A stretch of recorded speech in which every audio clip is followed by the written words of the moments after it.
Okay, Yep. Kristen, think of a number for the winner of the door prize between 1 and 11. And the number is 8.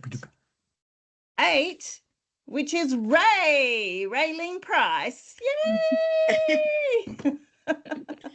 So we need to look joyful. Yay! She was on the morning session. That's why she's not here, jumping for joy.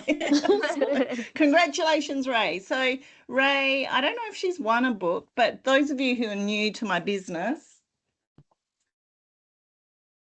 basically all these books here, you don't get this book. This is my book. I send you a new one. Like, this one's so old.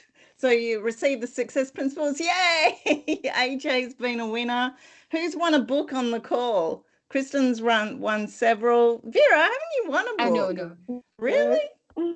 That's amazing. Anyway, so Ray will be getting a copy of the Success Principles, a book I talk about.